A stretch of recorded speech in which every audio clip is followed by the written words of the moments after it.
Então, beleza. Então, vamos lá. Então, gente, como eu havia dito, eu sou Alessandro, sou mestre em História, doutor em História também, formação na área de letras, né, de letras espanhol. Agora mesmo vou até participar de um evento internacional associado à área de letras, né, e sou professor de redação, de filosofia e de história, e vim aqui para tentar ajudar vocês aí a discutir algumas coisas do Enem, que essas coisas não eram reveladas de forma muito clara, mas agora que o manual de corretores de redação do Enem, que eu já até tenho ele, já tem 7 anos que eu tenho esse manual, né? Porque tem várias pessoas que corrigem a redação do Enem que já me mandavam esse material, que são amigos aí da área, aí, assim como no próprio Instituto Federal mesmo, na época lá, o professor Júlio, né? Ele era um dos corretores, ele chegou a me mandar o material também, né? Eu que trabalhei com o Júlio, que é da área da letras aí em Montes Claros, e ficava uma coisa assim, entre aspas, que eu sabia, mas que talvez até os corretores de redação, eles não davam muita atenção. E agora, isso que era um pouco velado, porque as pessoas não tinham acesso, de maneira geral, ao material de corretores de redação, qualquer aluno hoje, né, qualquer professor pode ter acesso a esse material, que eu achei até uma coisa boa que foi feita, que é um material que deixa evidente nas suas primeiras páginas os 7 direitos humanos que norteiam os temas. Porque durante muito tempo a tradição que existia de escrita, né, e de pensar mesmo esse repertório sociocultural, ou a questão mesmo das temáticas da redação, existia um mito muito grande, né? Acho que muita gente ganhou dinheiro em cima desse mito, e tem gente que replica isso até hoje, que é assim, eu acertei o tema da redação. Então, eu sou a mãe de Ná, acertei o tema da redação, eu trabalhei. Tem professores, inclusive, que jogam milhões de temas de redação para cima dos alunos para ter essa publicidade depois de que, né, um processo mãe de Ná de produção aí, de que teria acertado o tema. Então, meu interesse hoje aqui com vocês não é acertar o tema, mas é direcionar os 7 eixos que estão associados ao tema ou principalmente, né, eu diria que até que e principalmente nesse caso, a sua tese, né, a sua argumentação e tese, ela tem que estar associada a esses 7 eixos, e o tema do Enem também, ele também estará associado a esses 7 eixos, obrigatoriamente, que são os 7 eixos dos direitos humanos que estão no manual de corretores de redação do Enem. Manual de corretores de redação do Enem que você encontra facilmente aí disponível nas redes sociais, né? Porque o próprio governo já disponibilizou. Acho que foi uma coisa legal, né? Porque acaba norteando as aulas, acaba norteando os professores e principalmente norteando os alunos do que os alunos devem fazer para eles conseguirem tirar uma nota 1000 ou conseguirem ter um sucesso, né, no próprio Enem. Do curso que eu tenho de redação, né? Antigamente chamava curso de redação Alisson e Alessandro, que era meu como professor Alisson, que eu já trabalhava de longa data. Para vocês terem uma ideia, já teve 7 alunos que tiraram 1000. Né? Teve uma redação, por exemplo, sobre migração, acho que em 2012, 2013, que 2 alunos do mesmo curso, na época o curso nosso tinha uns 50, 60 alunos, eles tiraram nota 1000. Né? Então, já tive vários alunos que tiraram nota 1980, então, muitos, muitos. E sempre direcionei as aulas para esses eixos dos direitos humanos, que são os eixos decisivos. E que se o aluno entender o eixo decisivo, que é o que eu vou tentar fazer hoje, ou pelo menos apontar hoje o caminho, vocês têm uma possibilidade maior, ao compreender isso, de conseguir ter um sucesso na sua redação, né, para além do item 1, né, da competência 1, que é aquela questão, e da 4, que são as competências associadas à questão da escrita, da gramática, que é o que os professores, mais do ponto de vista regional aqui de Montes Claros, sempre foram muito preocupados, e tem que ser mesmo, mas que no Enem o valor disso é 400 pontos. Né? Os outros 600, eles estão muito articulados a essa questão associada à bagagem, à defesa do seu ponto de vista no item 3, né, dar exemplos para defender seu ponto de vista, a questão conceitual, né, o uso de conceitos das várias áreas de conhecimento para você conseguir defender um argumento, e a intervenção social, né, que é de você intervir para tentar resolver o problema, também baseado sempre na Declaração Universal de Direitos Humanos. Então, isso ficava meio assim, é um óbvio meio amplo, né? A sua redação tem que estar de acordo com os direitos humanos. Mas o aluno não conseguia sistematizar, tá, e quais direitos humanos, em específico, a minha redação tem que estar norteada, né? Ela tem que estar norteada por quais direitos em específico. E outra, o que esses direitos humanos podem trazer para mim como referência de estudo em redação? Porque uma das coisas que é bem importante, tem até alguns alunos meus que fazem, e vou dar dica para que vocês façam também, e acho que essa aluna ela vai chegar próximo do 1000 ou tirar nota 1000, ela fez um caderninho, e eu pedi para que no caderno dela tivesse, é lógico, um lugar para conectivos, um lugar para crase, um lugar para vírgula, um lugar para aquilo que você usa mais no item 4 ou no item 1, né, que é vinculado à questão da norma culta, no item 1, e do item 4 é de você usar mecanismos linguísticos para um lugar de sinônimo. Beleza, você vai ter esse lugar ali nesse caderninho. Mas nesse caderninho também, ela vai colocar esses 7 pontos, é como se fossem 7 capítulos do caderno dela, e vai estudar sempre temas ou ideias associados a esses 7 pontos. E eu disse a ela que se ela fizer isso, certamente ela vai chegar muito confiante, né, ela tendo uma estrutura de redação montada, muito confiante para conseguir tirar a nota 1000 ou chegar muito próximo do 1000. Né? Então, isso deve acontecer, e é uma das sugestões que eu vou dar para vocês, que vocês tivessem esses 7 eixos aqui que eu vou citar agora e vou trabalhar um a um, para vocês terem como referência, porque se tiver essa referência, provavelmente a bagagem de vocês ela vai ficar maior, mas ela vai ficar direcionada, né? Porque no meu tempo, que já tem algum tempo, os professores de redação falavam assim, você tem que ter bagagem, repertório sociocultural. Tá, eu tenho que ter repertório sociocultural, mas como é que eu vou ler tantos livros? Né? Quais livros que eu vou ler? Então, o que eu vou tentar aqui é direcionar ideias e conceitos que possa facilitar para onde vai esse repertório seu sociocultural. Já até indico, eu imagino que os professores do IF também já podem ter indicado aí, ou mesmo aqui no curso, o Cielo, né, que é um site científico, é mais para alunos de terceiro grau de ensino superior, mas que lá dá para você buscar esses conceitos e ter uma base muito legal para conseguir desenvolver o seu texto com mais facilidade. Beleza? Então vamos lá, queria saber se vocês estão aí, as ideias, se puder me ajudar, um dos alunos puder falar aí, se está conseguindo me ouvir direito, se está conseguindo me ver direito, né? Se está tudo tranquilo essa questão da visualização do audiovisual. Se estiver tudo tranquilo, a gente vai começar a avançar aí algumas imagens aí, para a gente discutir algumas coisas. Alessandro, o áudio está ok e a gente está conseguindo ver o seu slide, tá ok? Tranquilo, obrigado, Zildete. Ó, no slide aí tá aí, gente, direitos humanos na redação Enem. Aí tá lá, democratização do ensino. Veja bem, o ensino, ele pode se dividir em ensino formal, né, que é aquele da escola, ou ensino informal, que é exatamente o que você aprende na sua casa, é o que você aprende vendo filmes, é o que você aprende com questões culturais. Então, veja bem, o último tema do Enem, que era a democratização do acesso ao cinema, o cinema pode cumprir, dependendo do filme que você assiste, um caráter pedagógico, um caráter de ensino. E aí ter acesso ao cinema pode fazer com que as pessoas tenham mais capacidade de reflexão, mais capacidade de pensar pela própria estrutura do cinema. Então, uma das teses e uma das ideias, sem dúvida, até porque tinha a palavra lá democratização, um dos conceitos que foi utilizado para propor aquele tema foi exatamente a democratização do ensino. Então, essa ideia da democratização do ensino foi a base, né, porque o ensino é uma forma de cultura, para você pensar a democratização do cinema. Como poderia ser a democratização do teatro, como poderia ser a democratização do acesso à cultura indígena, como poderia ser a democratização das músicas, né, do acesso à música. Então, poderia ser a democratização vinculada a várias coisas que podem estar vinculadas ao ensino formal ou ao ensino informal. Desse ponto de vista, é lógico que atualmente com a pandemia de coronavírus, uma das coisas que nós estamos fazendo aqui agora, inclusive, está dentro desse primeiro item, que é a democratização do ensino, em que os professores do IF podem convidar outros professores de outras instituições, no meu caso da Unimontes, por exemplo, e do Colégio HG6 que eu citei, para estar conversando com vocês. E vocês terem uma internet, né, espero que esteja na condição melhor que a da Thalita aí, para vocês conseguirem ter acesso ao conteúdo. Então, muito se discute hoje da democratização, por exemplo, da internet para a questão da EAD. Olha, Alessandro, então essa discussão passa pela democratização do ensino? Sim.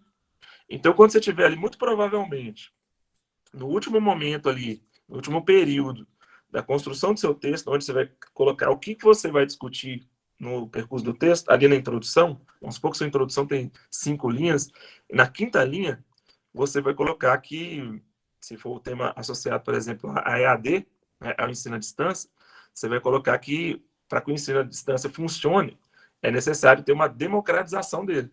né, uma democratização dele, garantindo acesso, por exemplo, para pessoas pobres e de regiões desprivilegiadas economicamente. Essa seria a sua tese. Né? Essa seria a ideia que você vai defender no texto. E a sua tese estaria articulada ao que o professor que corrige a redação quer e deve corrigir. Porque ele também vai estar com esses 7 eixos aqui para ver se sua redação está vinculada aos direitos humanos ou não. Dignidade humana. Nós tivemos aí no percurso vários temas associados à questão da dignidade humana. Né? Por exemplo, naquela vez eu esqueci qual foi o Enem com precisão, mas um dos Enems aí, há um tempo atrás, falava do próprio racismo. Teve a aplicação da prova 2 vezes, e uma delas era a questão do racismo, do preconceito racial, que ainda persiste no Brasil, né? E do racismo no Brasil. É uma questão de dignidade humana. Vamos supor que caísse sobre crianças, sobre exploração do trabalho infantil, ali na 25 de março e em outras regiões, porque agora está comemorando 30 anos da ECA, né? Do Estatuto da Criança e do Adolescente. É uma questão de dignidade humana. Vamos supor que fosse a questão que caiu essa semana agora, do estupro, né? Da menina que foi estuprada, teve aquela outra menina de 10 anos também que foi vítima de estupro com familiar. Isso versa sobre a dignidade humana. Então, dignidade humana é um dos conceitos mais interessantes, né? Daqui a pouco a gente vai ver alguns teóricos, alguém que pode pensar isso, é um dos conceitos mais interessantes para você pensar a sua tese. Olha só, você está dizendo, então, eu costumo organizar meu texto colocando 2 teses, para mim desenvolver uma no segundo parágrafo, outra no terceiro, né? Segundo parágrafo na hora do desenvolvimento e no terceiro parágrafo. Você está dizendo que se eu colocar, então, a democratização do acesso a e a valorização da dignidade humana, eu já tenho a minha tese antes do tema? Sim, você já tem sua tese antes do tema. É lógico que você vai ter que adequar, né? Se é um tema que fala da persistência da violência contra a mulher, a persistência da violência contra a mulher, ela acontece porque a dignidade humana não está sendo valorizada, né? E aí a mulher continua sendo violentada, ferindo a dignidade humana, ferindo a dignidade da mulher, ferindo a dignidade do ser humano mulher. Essa seria a sua tese, por exemplo. Só para vocês verem como é que é importante esses 7 eixos e o aluno está ligado neles. Igualdade de direitos, né? Muito se fala aí, teve a saída da presidente Dilma, aí teve Michel Temer, aquele processo todo, agora Bolsonaro, e muito se discute sobre igualdade de direitos. E já que eu citei mulher, principalmente no que tange a questão da mulher. Mas não só a mulher. Será que as comunidades, por exemplo, hoje eu vi a postagem do próprio estupro, né, que fala, eu perdi o nome da mulher dessa semana que foi estuprada aí, que fala que se ela fosse homem, se fosse homem branco e de elite econômica, que as pessoas ficam impunes. Então, será que pobres têm os mesmos direitos do que os ricos, mesmo que isso esteja garantido pela Constituição? Será que mulheres têm os mesmos direitos que os homens, mesmo que isso esteja garantido pela Constituição? Será que índio tem o mesmo direito? Será que a pessoa que está sendo despejada agora, nessa época do Covid, tem várias pessoas sendo despejadas aí porque não conseguem pagar o aluguel, foram para debaixo da ponte e foram despejados, será que eles têm os mesmos direitos que nós que somos aqui, por exemplo, de classe média, ou classe média baixa, ou classe média alta? Então, essa efetividade dos direitos no Brasil, já discutida por Machado de Assis, por várias pessoas em outros períodos, né, com outras constituições também, ela é um problema. Né? E essa questão da igualdade de direitos é importante. Por exemplo, no tema que envolve democratização do ensino também, aquela questão dos portadores de necessidades educacionais especiais, dos surdos. Será que eles têm os mesmos direitos, mas esses direitos são exercidos no Brasil real ou é só no Brasil ideal? Né? Como diria lá Machado de Assis. Então, é algo a se pensar e tem vários temas que envolvem isso. Um que também está na moda nessas últimas semanas, infelizmente, né? Por causa dos casos aí do pastor, da cantora gospel, né, que acabaram exercendo cargos políticos, né, e a própria bancada, que a gente chama de bancada evangélica, que é a laicidade do Estado. Inclusive é esse que eu estudei no meu mestrado, né? Meu mestrado, como eu disse, o primeiro livro chama Um Voto pelo Amor de Deus, que vocês conseguem encontrar aí em PDF. Bem, o Estado é laico, beleza, então é separado a igreja e o Estado, mas apesar de ser separado a igreja e o Estado, né, a interferência de líderes religiosos, né, a interferência na política, né, é muito grande. Para vocês terem uma ideia, quando eu pesquisei a Câmara Municipal de Montes Claros, tinha gente tentando mudar a lei, porque na lei você era obrigado a rezar um Pai Nosso e uma Ave Maria todo início de reunião. E como tinha pessoas que eram de outras religiosidades, africanas ou outras, esse foi o problema. Essa redação também caiu há pouco tempo, que é a questão do respeito a essas religiosidades, as religiosidades africanas, essas religiosidades. É a laicidade do Estado que você deveria defender.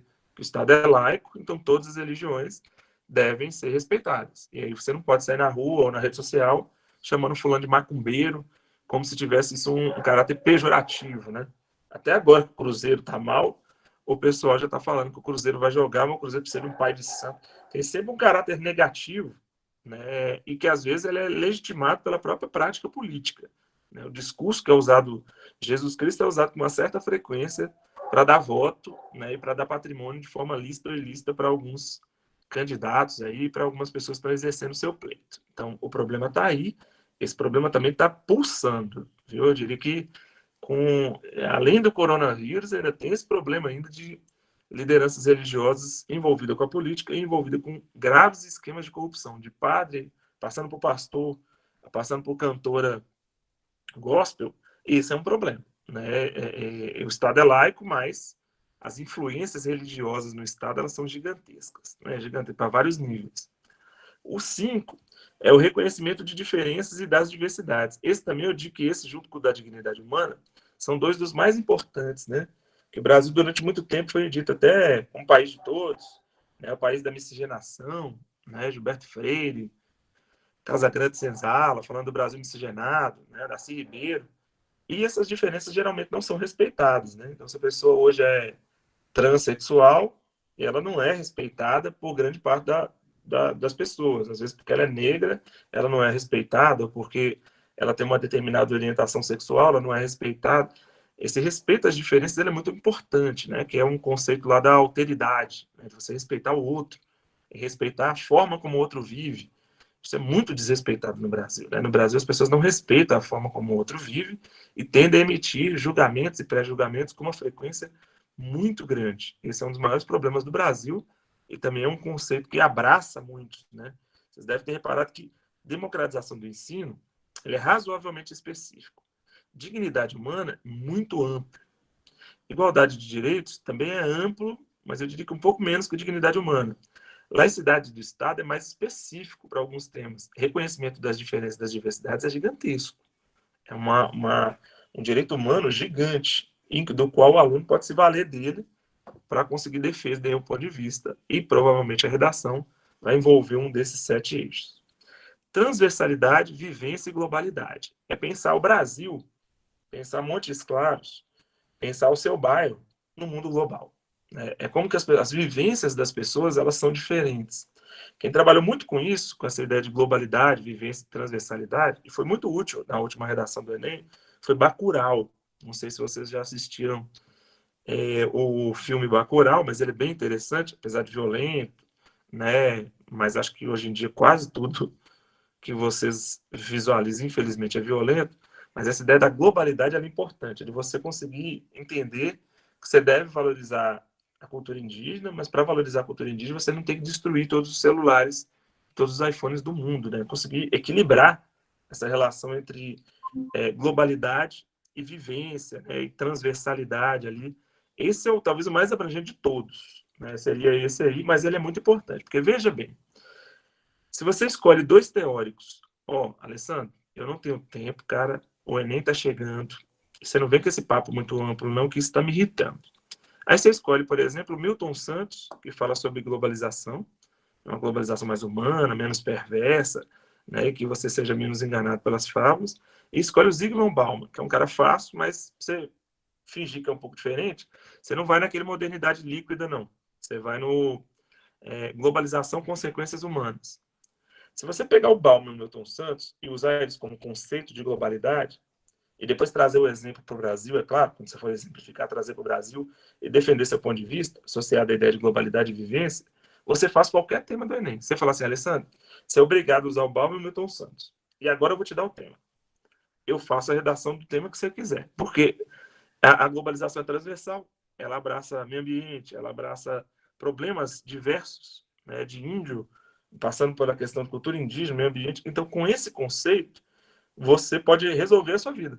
Tem uma aluna minha que chama Amanda Alencar. Ela é filha de Vera e de Bira, que trabalha no SAMU.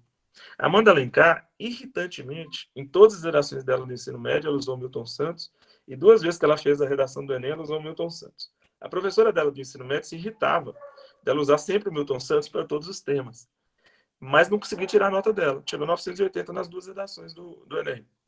Usou quem? Usou o Milton Santos. Toda vez que eu uso o Milton Santos, a Mandinha aparece rindo e fala: "Ô, Alessandra, aí, ó, o velho e bom Milton Santos me ajuda sempre." É óbvio que ela tinha uma habilidade de escrita boa e conseguia trazer os debates, e ela leu o Milton Santos, então ela amadureceu nesse autor para ela conseguir avançar.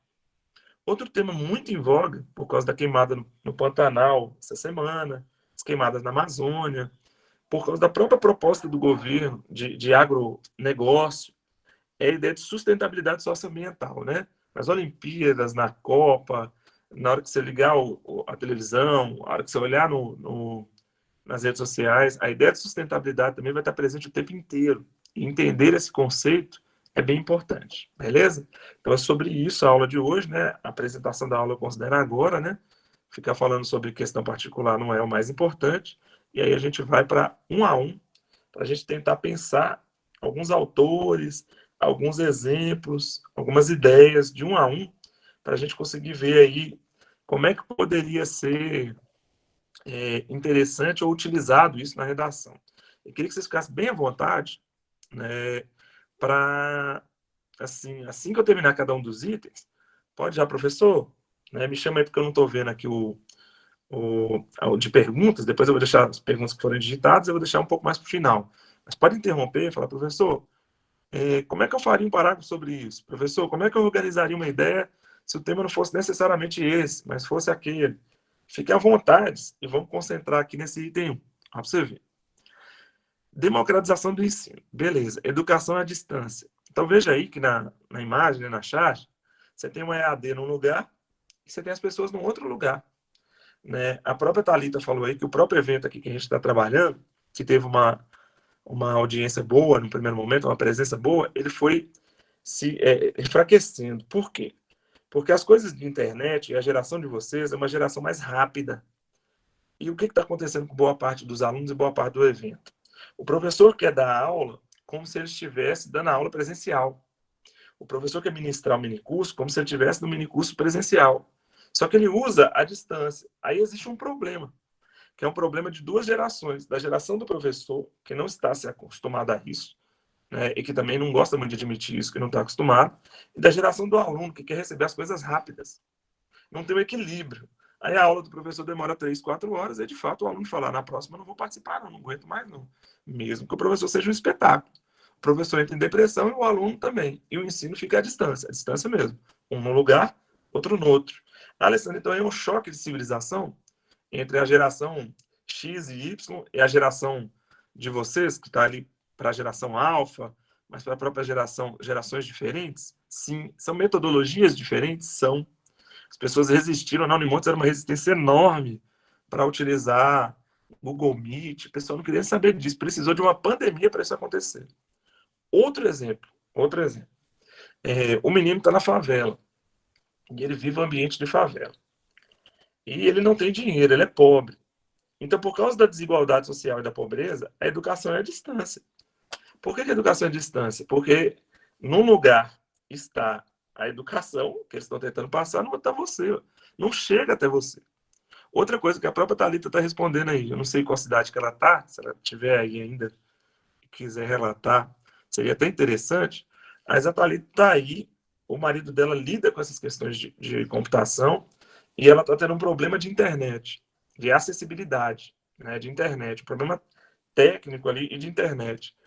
E como é que faz com o menino, então, que é de uma cidade pequena? Ou com o menino que é índio, que é outra possibilidade aí. Ele é índio, e ele também é cidadão, ele quer o reconhecimento da sua cidadania. Como que ele faz para ter esse tipo de acesso a essa educação? Então, O tradições Alessandro. culturais, a questão do... Alessandro. Oi?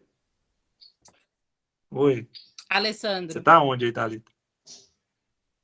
Vou entrar na sua Pode fala, falar.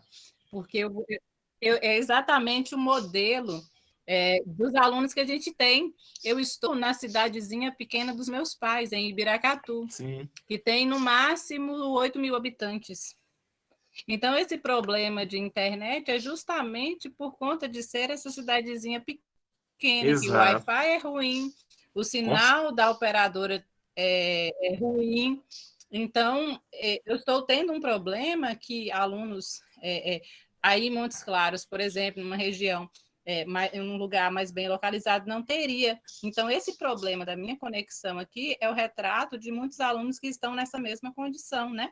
Perfeito. É uma das barreiras, né? A gente chama de barreira digital, né? Eu que estudo essa coisa de internet, aí seu marido também, é uma das barreiras digitais que é colocada aí por quem estuda mídia, né? É essa questão da acessibilidade de internet para esses lugares que não estão nos grandes centros ou nos centros médios, que você citou em Montes Claros, grande centro, por exemplo, São Paulo. Mas mesmo em Montes Claros, também quem é pobre não tem condição de pagar uma internet que fosse uma internet de qualidade para ele conseguir ter educação. Aí fica uma coisa difícil. Com a pandemia, então, isso virou assim, uma realidade aterrorizante. Porque eu, por exemplo, dou aula em São Francisco, né? E para mim dar aula em São Francisco, eu estou optando agora por gravar as aulas, porque os alunos não conseguiam entrar nas aulas. E como eu confio muito nos alunos, acho eles bem sérios, pessoal mais velho e tal, fazendo curso de história, eles não conseguiam entrar nas aulas, e eu tenho certeza que alguns também não têm habilidade digital para entrar. Aí eu tive que fazer uma aula para eles, explicando como que entra. Depois tentei dar aula, igual estou fazendo com vocês aqui no Google Meet. Depois eu desisti e estou gravando as aulas, conversando com eles pelo WhatsApp e tentando resolver pelo WhatsApp. Então são muitas barreiras, porque a gente tem a barreira da acessibilidade digital, nós temos a barreira da habilidade digital, nós temos a barreira da pobreza, nós temos a barreira da desigualdade. Eu, por exemplo, queria estar na roça nesse momento, até coloquei internet lá, mas lá pega 2 pontinhos para aparecer uma imagem lá. A imagem demora 5, 6 minutos para a imagem carregar do Instagram. Aí não tem como eu dar aula de lá, não. Se eu estiver lá perto do Pitinha, 10 quilômetros do Pitinha, eu queria estar dando aula de lá. Eu queria estar lá, que é um lugar mais tranquilo, para tranquilizar a cabeça, fugir da pandemia também, verdade. E queria estar lá com mais saúde, tranquilo. Não tem jeito. Se eu for pagar a internet lá, é caro demais. Para ter uma internet de razoável qualidade, lá eu vou ter que pagar por mês ali uns R$ 200. E mesmo assim, acho que a internet não chega bem lá, porque seria via satélite ou a rádio. Então, essas dificuldades, apesar de já ter caído sobre democratização do cinema na última redação, pode ser algo colocado, porque o próprio Enem vai ter que dar essa justificativa.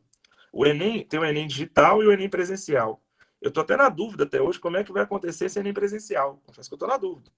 Porque como a vacina deu uma atrasada de ontem para anteontem, e vai dar uma atrasadinha, como é que vai acontecer o Enem presencial? Né? E como é que vai acontecer também o próprio Enem, que seria o Enem digital? Então, como o Ministério da Educação está com esse problema, pode ser que eles coloquem esse problema na redação, até para ter, não sei se uma justificativa, não sei se um pretexto, para dizer que está discutindo sobre isso, que está tentando evoluir, porque a tendência do Enem é para a via digital. Então, o que o aluno tem que ter atenção é assim, pô, é verdade. Cara, uma série de problemas, ele esbarra no conceito que a Alessandra falou, que é de democratização do ensino. Pô, se isso é verdade, o que eu vou estudar?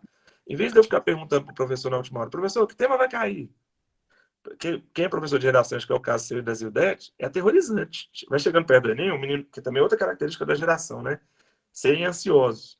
Os meninos vão ficando mais ansiosos e vai mandando para você no WhatsApp, professor, você acha que vai cair? Você acha que vai cair? Eu falei, moço, em vez de se preocupar com o tema, estuda a democratização do ensino.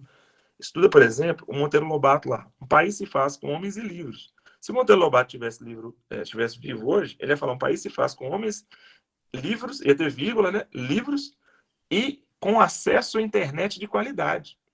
Né? Então, ou com acesso à educação digital. Porque mais do que a internet, você tem que ter educação para o uso da internet. Né? Então, educação digital é até melhor. E com acesso à educação digital. Aí você faz um país forte. E não para ficar colocando fake news, né, para ganhar voto ou para uma empresa querer ganhar destaque. Aí você pode usar o Monteiro Lobato, é lógico, e aí trazer ele para a atualidade, dando os exemplos da atualidade, que é muito fácil. Esse ano, como é um dos anos mais desgraçados da história, é também um dos anos mais fáceis de você dar exemplo de problema na história. Porque, sem dúvida, a pandemia, ela amplia tudo. Ela amplia o lucro das farmácias, é verdade, mas ela amplia as dificuldades, mas também amplia o enfrentamento das pessoas em relação à educação à distância. Eu, por exemplo, tenho um tempão que eu não consegui ir no IF, porque eu dava 12 horários por dia.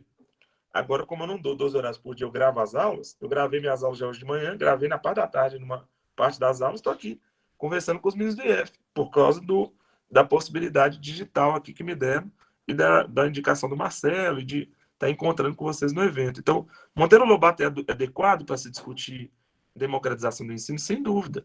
O professor Paulo Freire, apesar dessa guerra que fizeram contra ele, usando esse papo de esquerda e direita, ele é alguém adequado? É, porque ele fala que você deve ter a pedagogia, que é a pedagogia ali de trabalhar exatamente com os pobres, que é a pedagogia associada à pobreza, né? E você usar essas pessoas mais pobres para levar o ensino até elas, porque aí o Brasil consegue evoluir, né? É a pedagogia do oprimido, né? É você usar aquele que foi oprimido pela pobreza, pela desigualdade social, por bullying, aquele que é oprimido também por ter uma deficiência física, né? E trazer aquele que é oprimido para dentro do processo educacional, para ele conseguir refletir, para ele conseguir pensar, né? Então, o professor Paulo Freire, por exemplo, poderia entrar nesse tema. Outro que poderia entrar, porque é professor, é de Montes Claros, dá nome à escola de Montes Claros, é o professor Darcy Ribeiro. Ele fala que o não investimento na educação, eu diria que também à distância, é um projeto político. Existe um projeto político que não quer educar, porque se as pessoas forem educadas, elas não vão cair mais tão facilmente em fake news. Se as pessoas forem educadas, elas não vão ser enganadas tão facilmente. Se as pessoas forem educadas, elas não vão ser tão radicais, né, e ficar brigando nas redes sociais, porque elas têm educação. Mas o governo tem interesse de aumentar o PIB para a educação? Segundo o professor Darcy Ribeiro, não. Né, porque, segundo ele, o não investimento na educação é um projeto político. Agora, veja bem, alguns colegas, aí, principalmente da iniciativa privada, eu acho isso sacanagem. Eles ficam dando frases para os alunos. Pô, eu estou dizendo para você ler o Monteiro Lobato, que é para você ver. Veja o Jeca Tatu. Eu, quando vou lá para a roça, em termos de educação à distância, eu me sinto Jeca Tatu. Porque eu não consigo aprender, eu não consigo entrar na internet, eu não consigo. No máximo, eu consigo levar meus livros. Mas o Jeca Tatu, o Sítio do Pica-Pau Amarelo, as pessoas aprendiam com o Sítio do Pica-Pau Amarelo e outra. O próprio Monteiro Lobato é alguém muito dedicado a crianças. Então, é ler a obra do Monteiro Lobato, né, e falar, cara, Monteiro Lobato serve para um monte de criança, educação. Monteiro Lobato é massa, eu gosto. Pô, então aquele livro que você está lendo, em vez de você estar lendo como um pesar, né, você está lendo como alguém assim, pô, vou usar esse cara. Mas não é assim, vou usar esse cara só para esse tema. Vou usar para esse cara para vários temas. Porque se fosse democratização da cultura, Monteiro Lobato. Se fosse... quer ver outro tema aqui? Se fosse sobre desigualdade social, Monteiro Lobato. Se fosse sobre educação infantil, Monteiro Lobato. Entendeu? Se fosse sobre valorização das tradições brasileiras, Monteiro Lobato, que valoriza, enquanto a Semana da Arte Moderna falava só do moderno, do urbano, Monteiro Lobato ainda tentava valorizar a questão do sítio, né? A questão do agro, né? Das pessoas que não vivem nos grandes centros, a questão da cuca, né? De uma série de contos e de tradições culturais. É isso que o aluno tem que ser, eu brinco chamando de maldoso para o bem. É maldoso assim, pô, entendi essa parada de democratização, cara. Então já vou pôr lá Monteiro Lobato, vou pôr esse exemplo, vou articular com isso. É quase como se ele fosse para a prova do Enem com redações prontas. Quando ele chegar lá, porque uma das coisas que derruba o menino no Enem chama relógio. Não é ficar celular, né? Porque ninguém tem relógio mais. Mas é o tempo, o cronômetro. Porque se o aluno chegar lá, eu tirei 960 na redação do Enem. Tá, você fez ela em quanto tempo? Fiz em 2 horas e 20. Eliminado. Mesmo com sua nota boa, é muito tempo. Agora, se o aluno já sabe quais são os 7 conceitos, ele já vai com aqueles 7 conceitos, ele tem uma estrutura de texto pré-montada, já sabendo mais ou menos quem os autores que ele usa para cada um dos conceitos, a redação dele sai numa velocidade e qualidade muito maior, que é o que eu insisto. Beleza? Vou mudar aqui agora, galera, de slide. Se vocês quiserem perguntar alguma coisa desse específico aqui falando, pode ficar à vontade, viu? Só mudando o slide aqui, mas vocês podem perguntar aí se tiver alguma questão daquela abordagem lá. Bem, então vamos lá. Se vocês quiserem também, vamos lá, vamos avançar então. Ó, dignidade humana. Inclusive, galera, quem for assim, um pouco mais tímido, que era até meu caso, se estivesse assistindo, eu também não participaria, vocês podem ficar à vontade, viu? Depois aí a Thalita tem meu telefone, a Zildete, a galera tem o telefone, é só pedir, pode me ligar, pode ficar à vontade para perguntar qualquer coisa da aula, na hora que vocês forem rever, fica à vontade para perguntar qualquer coisa, viu? Tanto vocês, como que também quem for ver depois que não viu a aula, fica à vontade para perguntas. Ó, dignidade humana.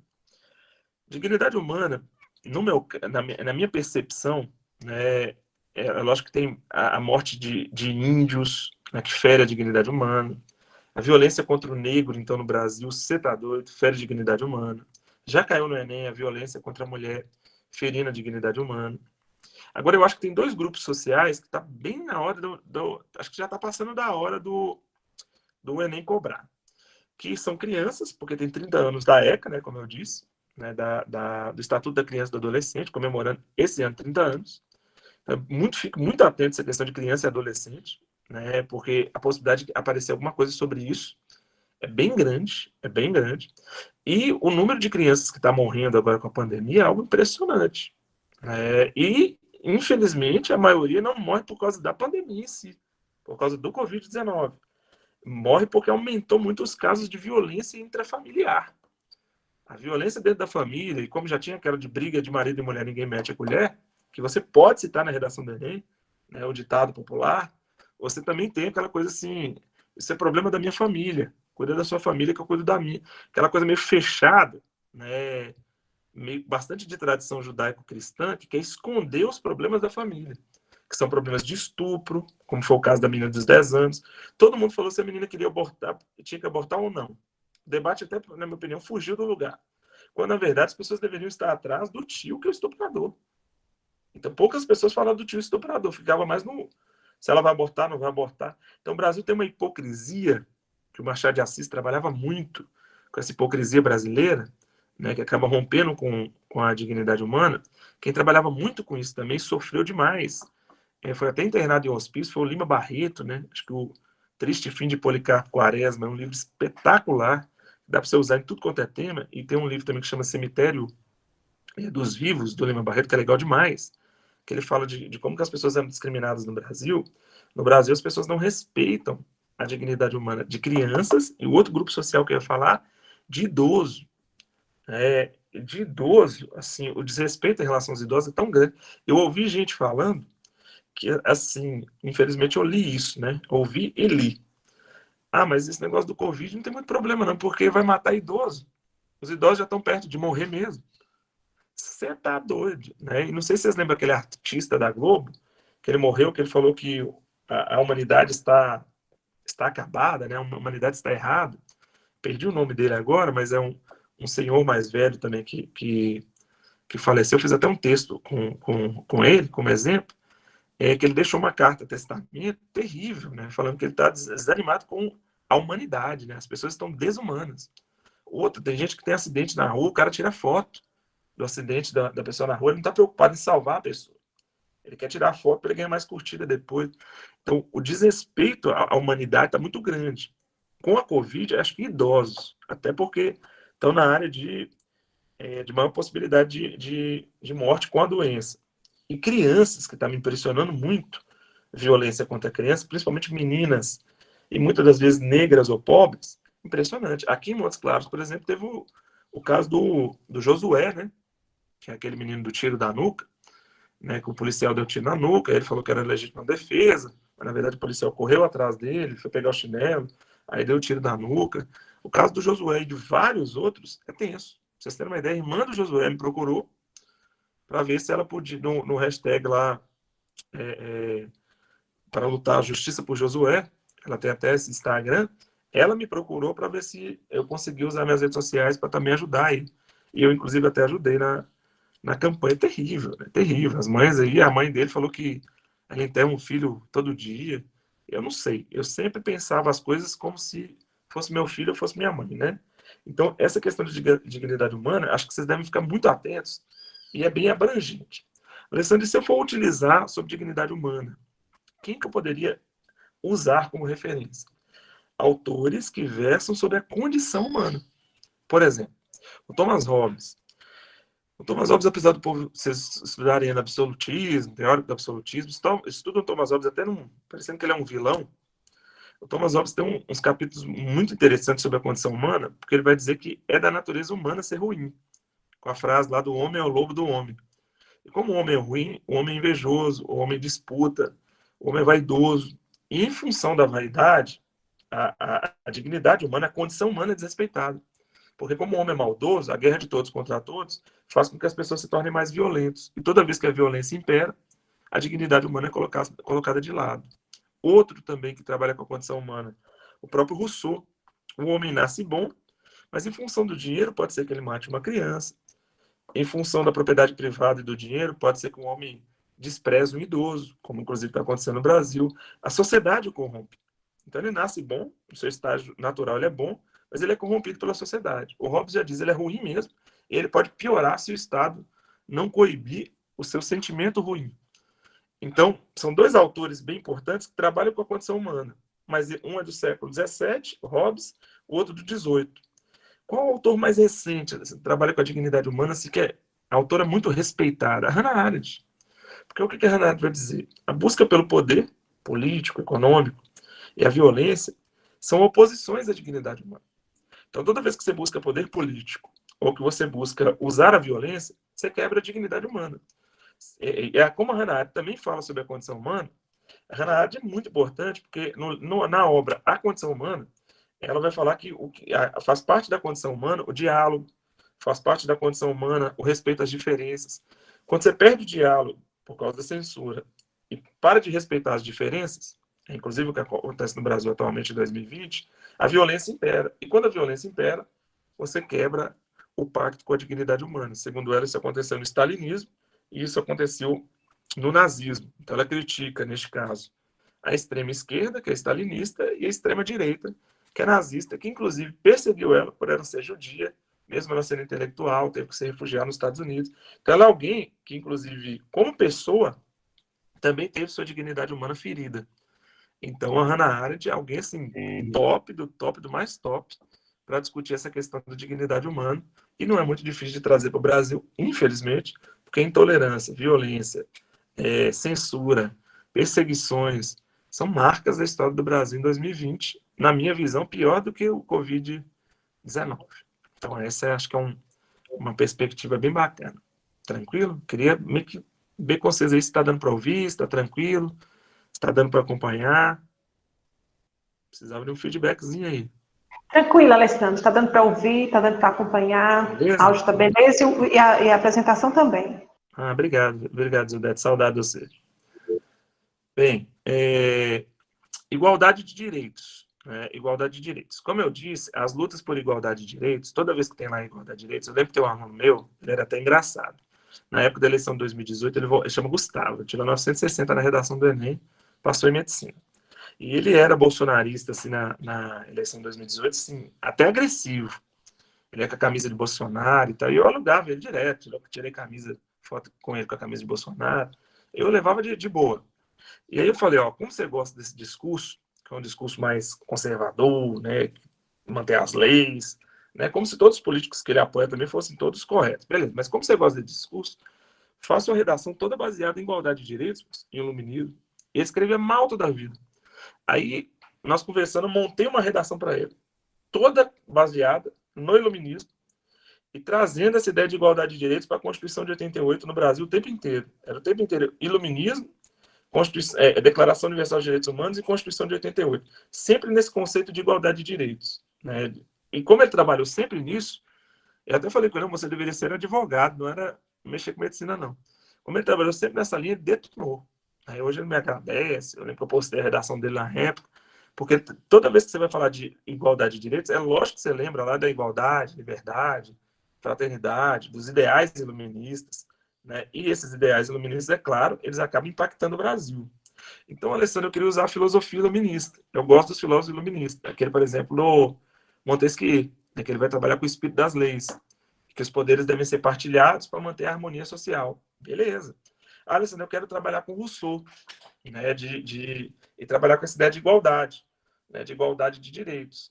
Alessandro, eu quero criticar, dizendo que mesmo com a igualdade de direitos, a Revolução Francesa ainda apresentou uma desigualdade social, que acabou gerando problemas. E quero trazer esse debate para dentro da minha redação. Massa.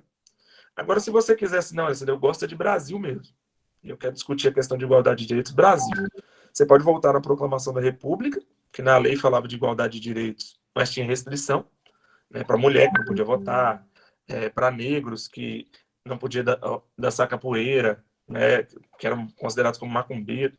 Então, até quando teve a proclamação da República no Brasil, que é inspirada em ideias francesas, ideias iluministas, lá na Constituição de 1891, né, a proclamação da República em 1889 e a Constituição de 1891, o Brasil que o Machado de Assis chama de Brasil ideal, que é esse da igualdade de direitos, ele é diferente do Brasil real.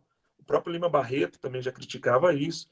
Então, desde a formação da República Brasileira e da ideia de democracia, ela já era deturpada pelo coronelismo e já feria a igualdade de direitos. Eu vou nessa crítica. Ou você pode vir para a época das lutas por igualdade de direitos, né? Nessa imagem, uma imagem da época da ditadura, tem até a Eva Vilma aí, que é uma artista... O Alessandro, o slide não mudou, não? Não mudou? Ainda é dignidade humana. Que doido. Mas será que é porque demora um pouquinho? Tem tempo que está nesse slide dignidade humana? Que doideira. Mas o que eu tô falando... E agora foi. Foi? Não, pode voltar. Foi, volta. Ah, beleza, beleza. Então, nessa imagem aí, galera, que eu tô falando... Não, ainda não. Não voltou, não. Você tá passando 4 aí, ó. Eu voltar. voltei pro 4. Aí 3. Igualdade de direitos, tá aqui. É isso? Não. Chegou? Mudou. Volta um pouco. Você passou pro 4. Isso, eu voltei agora. Porque acho que tem um delayzinho. Tem um delay. Peraí. Chegou? Eu acho que a hora que eu passo demora... Ainda não. Não, né? Então não apareceu de igualdade de direitos aí. Não, tá ainda lá. Você está em laicidade do Estado. Que doideira. Bem, eu mexeu aí? Mudou a imagem? Agora, tá? Não. Tá no 2. Voltou para a dignidade humana. Avança só 1. Democratização do ensino, dignidade humana. Agora o próximo. Eu mudei já. Então não chegou aí não, né? Chegou ainda não. Tá, deixa eu tentar por outra via. Deixa eu sair. Agora chegou. Chegou? Mas agora você está na tela do seu computador.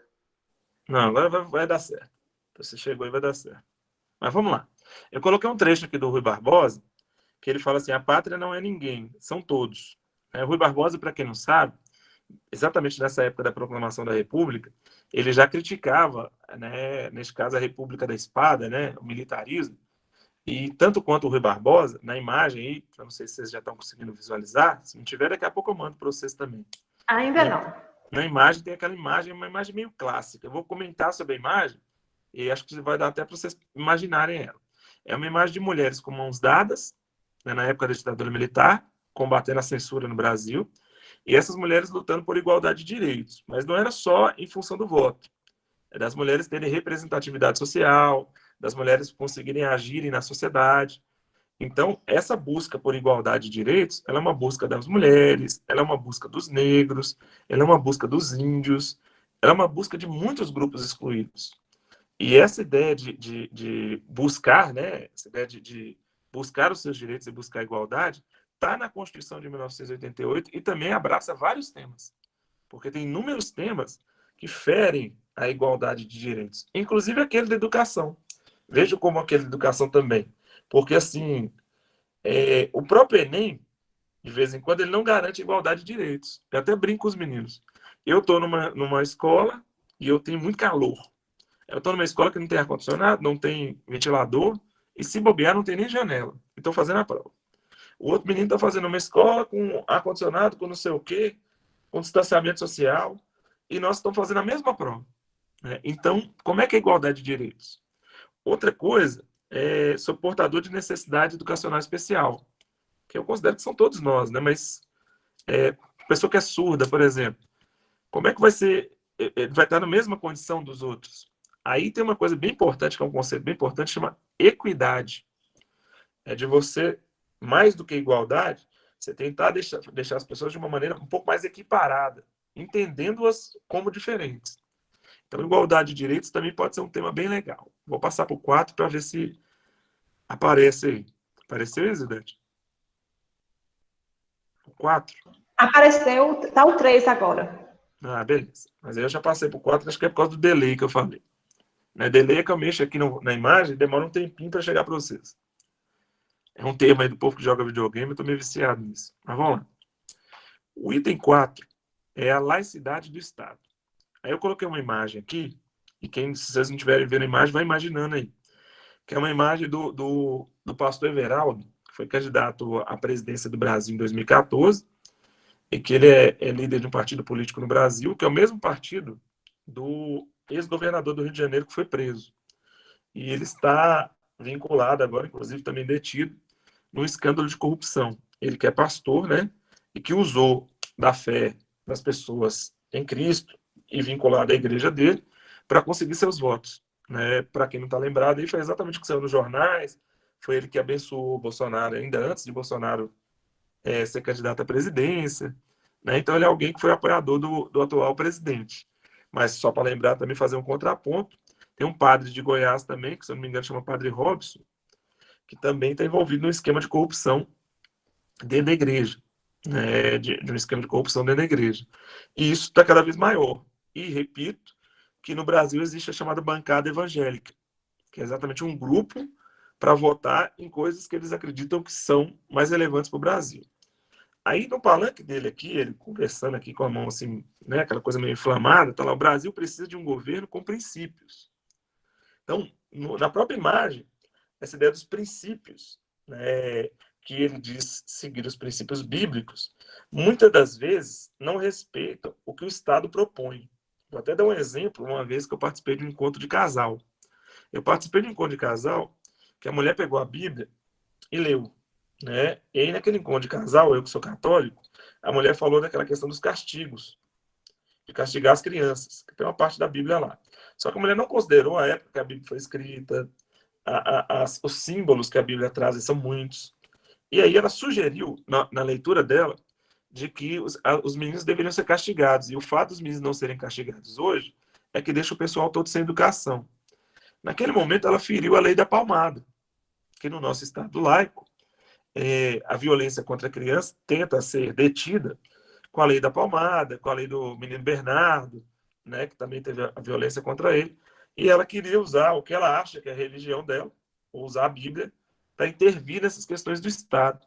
Isso é terrível, isso é terrível. Então, o Estado e a Igreja são duas instâncias separadas na lei, mas na prática, cada vez mais, os grupos religiosos, e alguns deles intolerantes, claro que não todos, eles usam dessa religiosidade para conquistar votos, e mais do que isso, para estimular as pessoas a serem intolerantes. É óbvio que tem pessoas que são religiosos e que são representantes religiosos como vereador, como qualquer outra instância aí do legislativo ou do executivo, que respeitam, né, a própria Bíblia, que usam, em alguns casos, nas suas campanhas. Então, esse problema da laicidade do Estado, ele passa, por exemplo, o tema é aborto. Se o tema é aborto, e está dizendo que a menina foi estuprada, e que a família fez a opção pela menina abortar, eu acho que, do ponto de vista jurídico, nem deveria existir o debate se aquilo é religioso ou não é religioso, porque não é isso que está em voga. O Estado é laico, o Estado é separado da igreja. Aí você não pode usar o princípio da igreja. Outra questão que eu acho que pode aparecer na prova, surpreender muita gente, porque o Brasil é um dos líderes nisso. As doações, né? Doação de sangue, por exemplo. Tem algumas religiões que impedem a pessoa de doar sangue. Tá bom, é problema da religião. Mas se a pessoa fizer a opção ou por doar sangue ou por receber sangue, ela tem o direito disso, que ela tem o direito à vida. E o direito, a religião não deveria interferir nas questões do Estado, nas questões de ordem política e de ordem legais, mas interfere demais.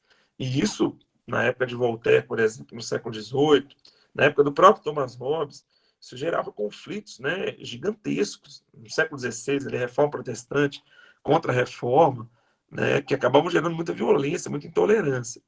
Voltaire tem um livro, que é um livro sobre a intolerância, na verdade sobre tolerância, né, intolerância, que ele vai falar lá que é difícil libertar os tolos das correntes que eles veneram. É claro que Voltaire é um dos principais pensadores que acha que o Estado deve estar separado da igreja. Mas, quando as pessoas veneram a igreja, ou qualquer igreja, de forma radical e fundamentalista, isso gera muitos problemas para o próprio Estado, para as próprias leis, isso gera problemas gravíssimos. Né? E Voltaire é a principal referência da ideia de separação da igreja e do Estado. No Brasil, por exemplo, na Constituição de 1891, separou a igreja e Estado. Beleza. Teve até o movimento do Arraial de Canudos, o próprio Machado de Assis gostava da época do Império, e criticava a República Brasileira. Beleza, mas está lá, separação da igreja do Estado. Estado e igreja ficaram de fato separados? Não, porque o negro não poderia exercer o candomblé. Então, se o Estado é laico, o cara pode exercer a religião dele. Ah, mas a religião é de matriz africana. E daí? Ah, mas a religião é de matriz indígena. E daí? Ah, mas a religião é de matriz árabe. Tudo bem, porque deveria ter garantido o respeito às diferentes credos e às diferentes religiões, para impedir a intolerância religiosa. Então, aquele tema de intolerância religiosa, se você usa o Voltaire e essa ideia de laicidade do Estado como referência, era o principal direito humano que deveria ser utilizado naquele tema para você desenvolver o seu texto. Então, aí você tem a laicidade do Estado também como uma referência. Vamos lá para o 5. Esse é muito importante. Esse é muito importante. Esse tem vários autores brasileiros muito legais. A própria Hannah Arendt, que eu citei, né, na filosofia, as pessoas chamam de filosofia pluralista, né? Ela defende que uma das características da condição humana não é que todos são iguais, é que todos são diferentes, né, e as pessoas devem respeitar o outro, respeitar as diferenças. E saindo da Hannah Arendt e vindo para o Brasil, nós temos uma coleção de intelectuais aí, quem é da literatura aí, as meninas aí da letras aí, certamente, tem uma coleção de grandes intelectuais que trabalham essas diferenças e essas diversidades, né? Trabalha a ideia da miscigenação. Você tem o Trio de Ferro dos anos 30, Raízes do Brasil, de Sérgio Buarque de Holanda. Você tem o Gilberto Freire, com Casagrande Senzala. Tem o Caio Prado Júnior, com História Econômica do Brasil, sempre tentando trabalhar esse Brasil das diferenças. Tem um livro do Gilberto Freire que eu acho espetacular, mas ele é menos lido. Mas para essa discussão, eu sugiro a vocês até dar uma lida. Se eu não me engano, é um livro de 1927. É um livro que chama Manifesto Regionalista, que ele vai trabalhando que as riquezas brasileiras, culturais, elas são baseadas exatamente pela diversidade das regiões. Então, a própria história do Brasil, né, do índio, passando pela chegada dos portugueses, africanos, holandeses, ingleses, franceses, ela é fundamentada, né, a identidade brasileira é fundamentada nas diferenças. E o Brasil tem ações racistas. É algo impressionante, né? Então, essa ideia de reconhecimento das diferenças, das diversidades, esse aqui também, você falar assim, Alessandro, você vai ter que trabalhar com o conceito de reconhecimento das diferenças e das diversidades. É obrigado a trabalhar com ele. E agora eu vou te dar o tema. Eu vou falar, fechou. Porque dificilmente vai ter um tema que eu respeitar o outro e respeitar as opções e as diferenças não vai ser uma base para mim conseguir sustentar meu texto. Muito difícil. Então, estudar sobre identidade nacional, Darcy Ribeiro, bacana demais, o povo brasileiro, ele vai falar que nós somos brasileiros. Enquanto nós não reconhecemos nosso passado, e não reconhecemos as tradições indígenas e a diversidade do Brasil, enquanto identidade, o Brasil não vai evoluir. Então, mesmo o Darcy Ribeiro lá que falava que o não investimento na educação é um projeto político, ele sabe que não investir na educação tira das pessoas essa pluralidade cultural, né? Então, isso é muito importante para a identidade brasileira e essa ideia é muito importante para o desenvolvimento do seu texto, sobre essa questão de direito à diversidade, direito à diferença, né? E ó, pra você ver, tem aluno que chega para mim e fala, Alessandro, pô, falar sobre índio é difícil demais, bicho. Sistema que envolve índio tem uma dificuldade, é porque você não entendeu que o conceito é respeito às diferenças e à diversidade. E a diversidade só de índios que tinha no Brasil na chegada dos portugueses, e até hoje ainda tem, apesar do genocídio, ela é gigantesca. O aluno às vezes fala comigo assim, Alessandro, você podia fazer um parágrafo para mim sobre preconceito linguístico? Pô, qual é o problema dos preconceitos linguísticos? Você não respeita o outro. Então o outro fala, ó, gente, você acha que está errado porque você fala sou. Aí você acha que o outro está errado porque o outro fala trem. Fica difícil, porque o outro fala tchê. É exatamente essa diversidade que marca a história do Brasil, né? Tem um cara bacana também, chama Stefan Zweig. Ele faleceu, ele suicidou. Lembra quem está no Setembro Amarelo? Ele suicidou, ele e a mulher, no Brasil, na época da Segunda Guerra Mundial, 1944, salvo engano. E ele fez um livro, estrangeiro, judeu, refugiado do nazismo, suicidou no Brasil e dizia que o Brasil era a esperança do mundo, porque o Brasil era o país do futuro. O nome do livro dele era Brasil, o país do futuro. E o que ele mais destacava no Brasil?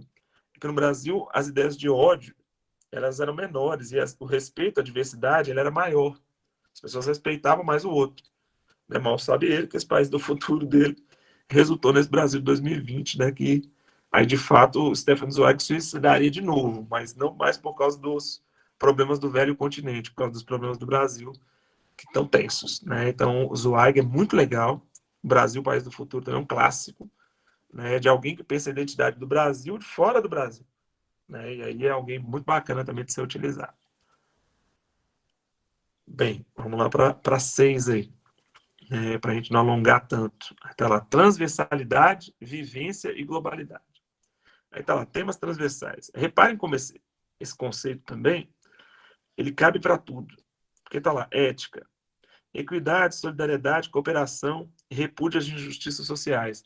Pô, se você definir ética baseada nisso, e ética é um tema transversal, top demais. Qual tema que eu consigo desenvolver com essas ideias? Pode escolher. Saúde, que não é uma característica do Enem, mas com a pandemia pode ser que apareça na redação. Direito de todos, relação com o meio físico e social, fatores de risco e hábitos que exercem, né, que precisam de cuidados. Aí, realmente, o Brasil está com um problema sanitário, não é a primeira vez, o mundo também está com esse problema, mas esse problema de saúde da pandemia de Covid está na agenda. Meio ambiente, que a gente até vai falar da sustentabilidade, né? Métodos e manejo de conservação ambiental. Minha filha, por exemplo, tem uma consciência ambiental maior que a minha. Se você assistir o desenho Rio, ou o desenho Capitão Planeta, que podem ser usados na redação, se cair nessa linha. Pluralidade cultural, diversidade do patrimônio cultural, entre eles o cinema, né? E repúdio à discriminação social de classe, crença religiosa, que é aquela ideia do respeito às diferenças. Reparem como esse tema global, ele associa-se aos outros temas que eu falei. Orientação sexual, também seria uma redação legal, apesar que achei essa um pouco mais difícil, né? Mas também é o respeito às opções de orientação sexual das pessoas. Educação e trabalho. O mundo do trabalho, esse pode cair, viu? Esse pode cair, assim, grande chance. Porque, veja bem, o seu pai, em vez de estar te apoiando, talvez até com você agora para ajudar você a estudar, ele fica criticando a escola. Aquela escola não presta, não. Que o Instituto Federal não está prestando, não. Que ele é de outra geração, aquele Instituto Federal faz você estudar no celular. Nossa, você estuda no celular. E enquanto ele sai para trabalhar, ele não tem tempo para cuidar do seu processo educacional, para te educar para a vida. Isso é um problema. Esse problema é um problema global? É. Mas é um problema nacional? Também é. É um problema transversal de vivência? É. Esse é um conceito top. E a minha sugestão é o Milton Santos. Porque ele fala que essa globalização, aí ele está se referindo àquela globalização do colonialismo do século XVI, a globalização do século XIX, aquela globalização, ela não vai durar. Primeiro, ela não é a única possível. A gente vai falar de uma outra globalização. Segundo, não vai durar porque não vai durar como está, porque como está é monstruosa, perversa. Não vai durar porque não tem finalidade. O Milton Santos fala que essa globalização do consumo, essa globalização da exploração, essa globalização da desigualdade, ele tem uma visão otimista, que ele chama de perversa, desse capitalismo selvagem, ele diz que ela não vai durar. E vai ter que ter uma outra globalização, o que é mais humana, uma outra globalização que você usa os meios de comunicação para ajudar as pessoas. Até quem for estudar a internet hoje, fala, Alessandro, eu gosto de estudar Instagram. Se você for estudar Instagram, qual a grande sugestão das pessoas para você estudar Instagram? Ações humanitárias. Né? Quem quiser ter algum destaque nas redes sociais hoje, não é você organizar seu feed, é ações humanitárias. É o que o Pierre Levy ia chamar de inteligência coletiva. Você tem que usar os meios de comunicação para ajudar alguém. Né? Você tem que usar os meios de comunicação para tentar melhorar a vida de alguém. Essa é a perspectiva na atualidade. Então, segundo o Milton Santos, chegou num limite. Chegou num limite tão grande que a globalização foi tão perversa que agora só lhe resta ser mais humano. Essa é uma globalização mais humana e menos perversa, em que você usa os meios de comunicação não para enganar os outros com fake news, mas para tentar melhorar a vida de alguém. Essa perspectiva também é muito legal. Milton Santos, Zygmunt Bauman, você vai ter ali Pierre Levy, que tem uma visão bem otimista também do uso dos meios de comunicação. Essa é a perspectiva também que você poderia utilizar na sua redação. E a última aí, se vocês tiverem alguma pergunta, a gente vai para as perguntas, a ideia de sustentabilidade socioambiental, que é defendida também pelo Milton Santos, né? O Milton Santos também tem uma frase legal, que ele fala que desde a Revolução Industrial do século XVIII, o homem não era mais amigo da natureza e a natureza não era mais amiga do homem. Eles romperam esse pacto lá na Revolução Industrial do século XVIII e vieram destruindo o meio ambiente. Só de 72 para frente, Conferência de Estocolmo, Eco 92 no Brasil, Rio+20, é que o homem está percebendo que, até para ele ganhar dinheiro, para ele ter resultado econômico, ele tem que preocupar com questões sociais e tem que preocupar com questões ambientais. Então, o Milton Santos também concorda com o John Elkington, que fala do trio, né? Do trio para o processo de sustentabilidade, que é baseado em resultado econômico, social e ambiental. Lembrando que o Brasil atualmente está na contramão. Porque se você quiser ter resultado econômico hoje, vocês devem ter reparado, por exemplo, que uma Coca-Cola, que não ajuda nada em questões sociais, gera câncer e vários outros problemas, ela hoje está mais barata do que pessoas que investem em Natura e alguma coisa. Vamos ver que aqui tem Natura e Farm. As coisas que são associadas às questões naturais estão sendo mais valorizadas. Houve uma inversão, nesse caso que eu estou citando, até nutricional, que se você vai querer se alimentar, você vai ter que se alimentar de coisas naturais. E quanto mais natural for, o ruim é isso, ficou mais caro. Mas para você ganhar dinheiro hoje, você tem que investir em questões sociais e ambientais. Melhorar o Brasil é uma questão até de lucro. Pena que a gente tem políticos retrógrados e pessoas também que não têm acesso à educação, que não conseguem visualizar isso, de como que a sustentabilidade, essa questão ambiental, ela é importante para o desenvolvimento do país. E no caso do Brasil, o mundo depende do Brasil, né, para esse tipo de investimento. Aí você tem mais ONGs, você tem mais investimentos, inclusive em vacinas, pesquisando. Não sei se vocês lembram daquela novela O Velho Chico, mas a própria morte do Domingos Montanha, né, com a Camila Pitanga, aquela coisa toda, que ele morreu, os índios foram perguntados no outro dia o que eles achavam da morte dele. Eu lembro até que eu não assisti de jeito nenhum programa de Fátima Bernardes, mas nesse caso foi um programa bom da Fátima Bernardes. Aí os índios falaram assim, que o rio levou eles porque o homem branco desrespeitou o rio. E como ele respeitava o rio, e ele era uma pessoa muito querida, é por isso que o rio escolheu eles. Então eles entendem a natureza como uma divindade, né? Civilizações tradicionais como uma divindade, como algo que deve ter uma harmonia para eles viverem bem. E ele, inclusive o índio falou que ele morreu porque o lugar onde ele foi nadar era exatamente onde tinha uma espécie de uma barragem. E essa barragem fazia com que o fluxo do rio ele não fosse mais o mesmo. E aí alterava o fluxo do rio e fazia o que as pessoas chamam aqui no próprio São Francisco de chupão, né? E aí ele mesmo sabendo nadar, sendo professor de educação física, artista, ele acabou, né, sendo puxado pelo rio por causa da intervenção do homem, que segundo Milton Santos, do século XVIII para cá, ele não foi mais amigo da natureza, a natureza não é mais amiga do homem, por isso que eu coloquei uma imagem aí, né, de um homem ali com um galho ali, né, tentando retomar essa relação homem-natureza. Beleza? Vou voltar aqui para a tela inicial, galera.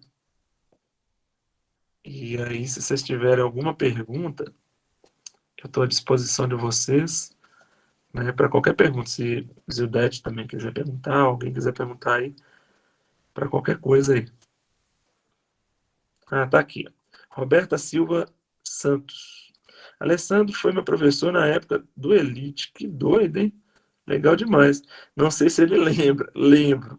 Né? Atualmente estou com coordenadora. Que legal, cara. Bacana demais. Mas isso já meio que revelou a minha idade, né? Sempre amei suas aulas. Obrigado, Roberto. Valeu demais. E bom que deu frutos aí, galera. Coordenadora de Relações Internacionais do Instituto. Tenho muito orgulho aí. Fiquei feliz demais. Aí a Thalita respondeu isso mesmo. KKK, exatamente. Será que eu fui professor dela também? Agora fiquei até na dúvida aqui. Se eu fui professor da Thalita também. Bem, é isso, galera. Então aí, a aula é essa. Se vocês tiverem alguma pergunta, ok. Para mim foi um prazer bem grande aqui estar conversando com vocês aí. Podem ficar à vontade. Se não tiverem, eu tentei contribuir. O que vocês precisarem de mim, como eu disse, ela não entra em parágrafos, né? É só procurar aí no Insta ou no YouTube. E mesmo meu telefone também. As meninas quiserem, pode disponibilizar. Não tem problema nenhum. Que é o que eu puder ajudar vocês aí, a gente tá junto aí. Obrigado, Riane. Nenhuma dúvida, a aula foi ótima.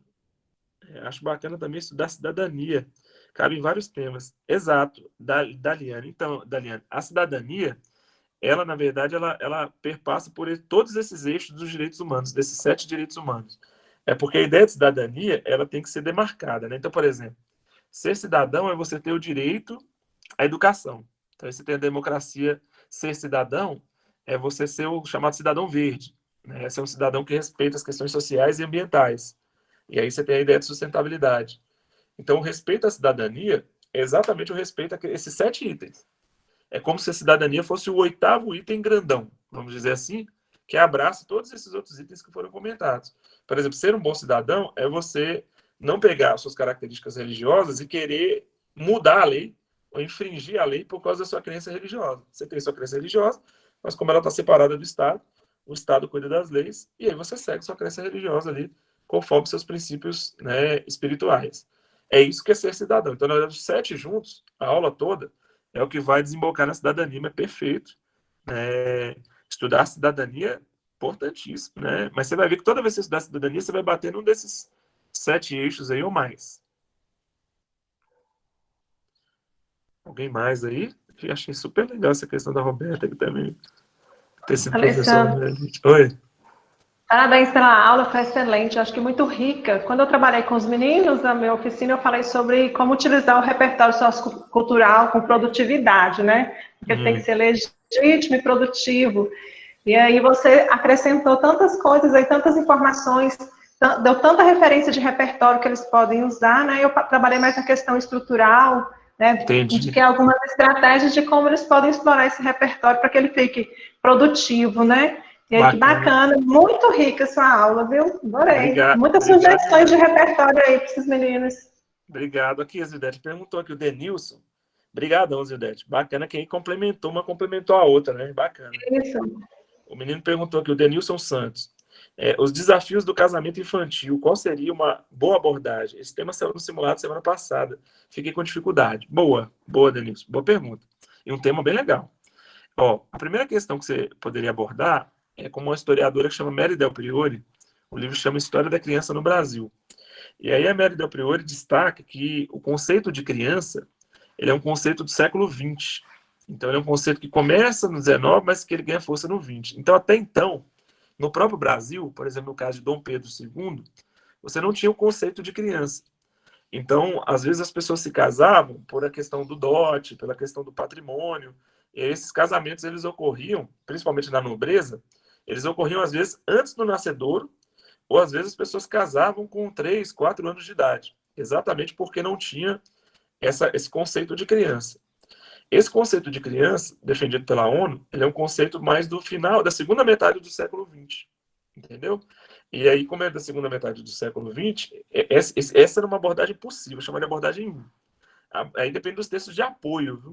É muito importante que você se vincule aos textos de apoio para não fugirem do texto de apoio. Porque pode ser que eu estou te dando essa abordagem, mas ela não se enquadra no texto de apoio. Agora, vamos dizer que no texto de apoio tivesse o casamento de Dom Pedro II, né? E aí ele ainda estaria numa fase ainda praticamente do que hoje a gente chama de infância. Outra abordagem é o que a gente chama de adultização, né? Que é as crianças hoje, não sei se era essa abordagem de apoio, existe um processo de adultização, principalmente por causa dos meios de comunicação, em que, de uma maneira acelerada, a criança acaba tendo vontade de se casar ou de ter algum relacionamento interpessoal. Eu até citaria, se fosse você, as comemorações de aniversário no Brasil, em que grande maioria é cantado com quem será que fulano vai casar. É com João que fulano vai casar. Aquilo já vai fomentando essa questão do casamento. Essa é uma abordagem 2. A abordagem 3 é tradições, às vezes, judaico-cristãs, né?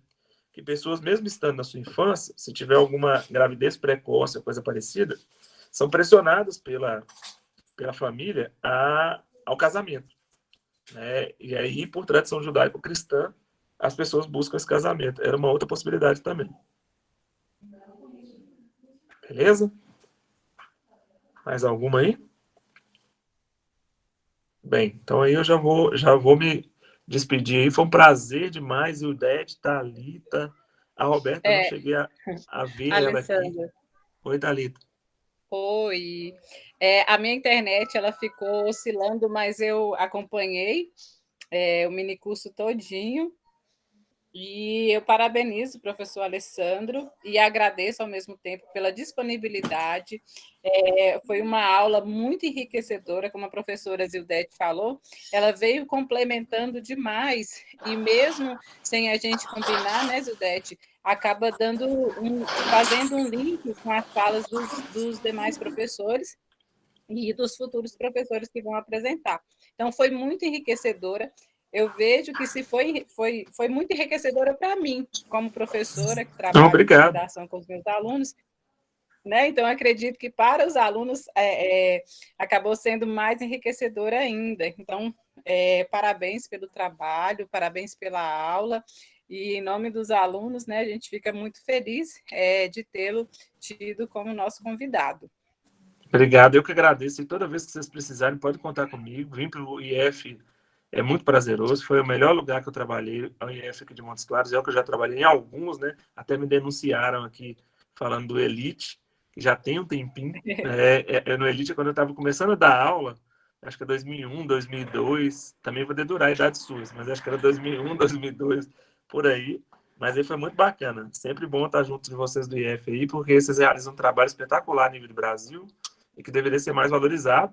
E quando não é, né, nós que somos da mesma área, de áreas afins, estamos juntos aí para tentar, né, ajudar esses meninos aí, eles terem sucesso como a Roberta, né, que hoje é coordenadora das relações internacionais do IFNMG, sim, e foi minha aluna há um tempo atrás. Muito feliz com essa participação aí no evento.